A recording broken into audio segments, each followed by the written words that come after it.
Hi everybody, in this video I'm walking you through how to do sitting cats and dogs. For sitting cats and dogs, I need you to make sure that you are au fait with the exercise sitting in extension. So sitting in extension is the base position from where we are going to layer the cats and dogs element on top of this. I want you to nail that first so you have an understanding of our leg alignment, but also really importantly for this one, knee alignment. So the exercise that we're going to do is going to look a bit like this, where we roll into a dog position, or maybe if you do yoga, it's like a cow position. And then we roll into a cat like this. So we're moving through flexion and extension of the spine and the pelvis. As you do that, you may be really aware, or maybe you're not going to be aware at all, but I'm telling you to be aware of it, of your knees moving in and out. So if your pelvis doesn't roll very well in this range of movements, which is like forwards and backwards, what you might try and do is swing your hips, your knees out and in as a compensation. So throughout this exercise, it's critical that you keep the alignment of your toes, your ankles, your knees, and your hips. So you're going to be distracted by what your upper body is doing, but I want you to stay firmly planted in your feet, still in those femurs, and you're going to keep the femurs tracking straight out of the hip joint. So everything about sitting in extension applies here. We're going to put your palms facing up just on your knees for me. And what we're going to do is we're really going to think about the pelvis as being the driving force in both directions. So as we move forwards and kind of lift our chest up into this back bend, you're not just throwing your rib cage up and chucking your head backwards. Because if you do that, you're not being supported by your hips and your pelvis, which are the engine of your body. It's very, very powerful around the pelvis. We want the upper body to be supported by the power of the hips and the pelvis. And so if you're just throwing your shoulders back and lifting your head, you're going to probably put strain in your mid to lower back, which we don't want. So we're really thinking about our Pac-Man hips closing up. From there, we're going to imagine someone walking up each vertebrae in our spine. So we drive the spine gently into extension from the very bottom of the spine. Then we lift the rib cage up, we pull our shoulders back behind us, and if we can, comfortably without our neck hurting, we're going to gently bring our head backwards, opening up the front of our throat.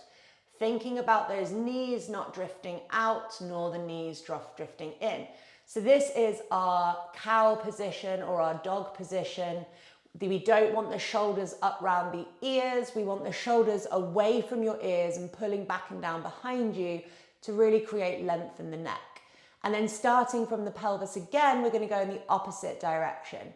So we kind of squeeze the glutes. It's a little bit difficult in the sitting position to roll the pelvis under. So it's starting from the bottom again, and then vertebrae by vertebrae, we're starting to curl in the opposite direction. So the pelvis drives backwards, the spine moves into a C shape, and the shoulders and the head round forwards like so. Again, thinking about those knees, they're not drifting out or drifting in. So we'll do a few more of these for you. We start at the pelvis. We roll the pelvis forward so we get the Pac-Man bite at the hips, thinking about each centimetre of our spine, slowly unfurling in the opposite direction.